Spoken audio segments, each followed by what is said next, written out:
Hello, and welcome to the first TVSPY vodcast. I'm Ben. I'm Gareth. And we're going to be discussing what we've just seen on tonight's double bill of heroes. So good to have it back. Best series on telly. I think there's, I don't know, compared with Lost, Fringe. Not doing it for you this season? No, not so far. Last season's going to be hard to just erase from my brain. Anyway, this series kicks off 4 years in the future? Yeah, 4 years in the future with Claire just about to shoot Peter. Now, why do we think she's a bit missed? Oh, we don't know what's wrong with her. She's got dark hair, so she's obviously evil now. There's very unsubtle signposting there. She's probably listening to a lot of Marilyn Manson, that sort of thing. Probably is rocking out. But anyway, Peter's not happy about being shot. Wants to go back in time, sort things out, so he goes back. He turns out he's already shot Nathan last series. Yeah, he shot his own brother. How can you do that? That's not probably love, is it? Well, no, but he's trying to save the world. Something bad has happened over the past 4 years since Nathan apparently let rip with the big whole superhero secret. Yeah, but he's alright though. Nathan's okay. Nathan Hallelujah. comes back to life. Yeah, he's being touched by the hand of God. Or is it Lindemann? Or Lindemann. It's a bit mystifying really, because Lindemann, he's supposedly dead, then turns out no one else can see him. Yeah, he's playing chess. Oh, is he a figment of his imagination, or? I don't know. I mean, if his figment of imagination, how can he bring anyone back to life? Who has brought Nathan back to life? Did he bring him back to life, or was it Peter? Peter's got powers. Maybe. But I think Lindemann's back, so that's probably something to do with this shady congressman who suddenly appeared out of nowhere as well. So Lindemann had political ambitions, and now Nathan's being offered a job as Senator for New York. I think that was it, Senator, Congressman. I get very confused with these things. And the person who's lining it all up, someone called Tracy Strauss. It looks a bit like Nikki, stroke Jessica, stroke whatever else you like to call herself. There was a Gretchen that time, that awful episode. That was bad. I've forgotten. But anyway, so what, is she Nikki? Is Nikki dead? Did Nikki die in that fire? I think Nikki must be dead. Or this isn't Nikki, this is Tracy, this is a completely different person. Could be Nikki with amnesia. Could be Nikki with amnesia, I don't... Do you think she's a clone? Is Nikki a clone? Well... Are there triplets? Is Jessica not triplets? dead? There we go. Did Jessica not die as a child? Possibly. But she's got good power as well. She's got a very good power. A little cryogenic freezing thing. Turns to ice. Speaking of good gifts, we're introduced to Daphne, the speeder in this episode. Fantastic. Probably the best CGI I've seen since it was used in Donnie Darko. It was a lot like Donnie Darko, wasn't it? But very good, a great character. I've forgotten how irritating Hero is. Not irritating, they're funny. No, we don't want light relief and all those subtitles. You need something in there because this season's going to be quite dark and heavy going. You need something to lighten out. So, it's just ridiculous. His father's left him a DVD. Yeah, it's great. It's great. Leaves him a DVD, says on the DVD, don't open the safe, whatever you do. So what do you do? Well, I opened the safe, I was very well hidden. It took him a second to find the hidden safe. A special weapon. I thought the DVD was going to say, Hero, you can only inherit my business if you spend the night in a haunted house. And that would have made for a better episode. Is that like being fantastic? No. Really? No?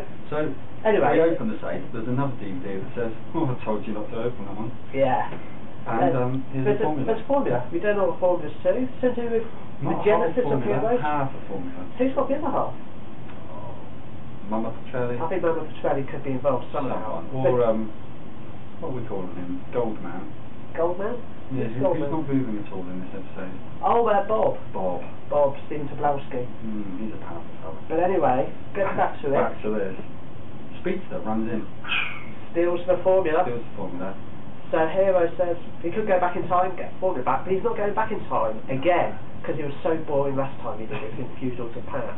So if he goes to the future, who does he see? It's himself. It's himself. A cool version of himself, because he's always cool in the future, despite being so boring and awful. Which he's super cool and those now have superpower. What is it, burning or flame? Flame hands, really good.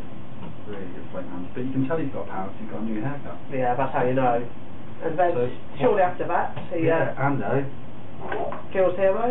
Then Tokyo collapses on itself. At least it was Tokyo this time, not New York. Yes, there is that. So on to my least two favourite characters. Probably. Borhinder and Maya. Yeah, he's a great man, Mahinder. Really? It's like someone's sad science teacher and he's trying to come on to Mayo in the lab. It's just embarrassing. Well, this episode is just so good. I mean, he's been working away for years trying to get this formula sorted out, and then just like that. Suddenly, just like that. I know.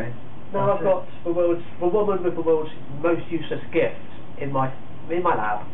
I'm going to crack it. So yeah, so he cracks the formula. Then injects himself with serum. Yeah, gives so now, becomes a very lame version of Spider-Man, basically. Yeah. And takes the top off a lot. Top off. It's a bit buff. Climbs up a wall, and then suddenly attractive to Maya. Yeah, he's got another superpower. He's now Mr. Lover Man.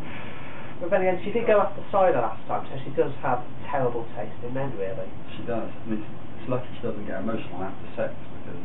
Yeah. Death everywhere. Anyway, speaking of death, Cider's back to his old tricks. Yeah, killing people. Going after little Claire. Takes him ages to get Claire. He's got all these powers. She just keeps hitting him with brooms and then just locking herself in a cupboard. It was like Home Alone. Home Alone 3. Just smash the door down and rip her head off. That's all we want to see. Gets her brain out, really. Yeah. But turns out he doesn't eat the brains. Yeah, that would be disgusting. That would be disgusting, apparently. He just understood his friend. He just studies, has a little fondle about in there. Well, doesn't he? Does he? Just a little fondle about. Finds what he wants. And then he's like, see you later, Claire. So now he has the power to regenerate. Yeah, and he's unstoppable now. And Claire can never die. I thought she could never die anyway. Although, after Siler goes off, we go to... Where are we going to go next? Level 5. He goes off to level 5. He goes off to level 5. He kills Bob. Bob. Yeah, I know, but still. He moved a lot in these episodes. Apparently the actor had an accident and couldn't move, which is why he just sat there like that. So, but yeah. He played it very well. Yeah, so he goes up to level 5, and why is he going to level 5? He's going shopping for more powers, I think. Is that what he wanted? Yeah, he just thought there's a load there. So Elle goes after him. There's only one way to stop him. It's let every other villain out of level 5. Yeah. So he wants HRG as well, of course. Well, yeah, if you're going to go after the most powerful man in the world, then just get a normal man with a gun. And I know. I don't know why they got him. And of course, Peter's there, trapped in someone else's body. I think we'll find more about that in the future. I think we do, yeah. But Siler's somehow caught. Yeah, I'm not quite sure. Mama Petrelli shows up, says, "Elle, get out, I'm the boss of this now." Yeah. Your dad's dead, get out. All the villains have gone. HRG is gone. HRG is gone. Yeah. Yeah. So we don't know. What is with Mama Petrelli anyway? Who knows? I mean, her power's useless. Her power is useless. I have dreams. I have dreams. I have a dream about going to the pub. And then sometimes I find myself in a pub. Do you have that dream most nights? Most nights. Most nights? That's good. And I'm in the pub most days. But she did say, with Mama Petrelli, all of her bad dreams, they feature future Peter. So clearly, he's a bad boy. He's come back to do good, but he's just messing up. He always messes. That is Peter. He was a nurse, but not a very good nurse. His patient died just to get away from the boredom of having to listen to him every day. I should imagine so. He's a very interesting chap. But Mama Petrelli, we see one of her dreams. We do. And all of her good heroes are dead. Oh, it's fantastic though, isn't it? And, see Claire, head fallen off. Head off, rolling down the corridor. Claire dragged away. And we see who's responsible. A couple of the villains, plus Adam. And Nikki, Jessica, Tracy, whoever she is. Yeah, whoever that one was. Maury was there as well. Was he? And Knox, I think. I don't know who these level 5 people are. We'll find out more about him next week, I'm sure. Big cliffhanger. Well, sort of. I think it's a bit odd. Mama Petrelli says she's Siler's mother. In what way? Is she really? Did she give birth to him? Yeah. Or does she just think all the heroes are her children? I don't think so. I think it's just her third son. Okay. So what do you think is going to happen next, Gareth? I think you've got psychic powers being knocked off Nigel. I might have had a little sneak peek at next week, and there's a few things. Mama Petrelli feeds her new son. That's good. Yeah. The bad boys go to the bank to make a withdrawal. Okay. That's quite good. Really? Yeah. And very funny bit. Ando, who you love, and Hero, and Speedster, and the Haitian all go to the movies. And the Haitian! Oh, it's going to be so exciting. All go to the movies, a nice black and white classic. If I can be bothered to watch it, we'll be back to discuss that, I guess. So yeah, we'll be back next week. Thanks for watching. This is Ben. I'm Gareth. That's Gareth. Goodbye. Bye.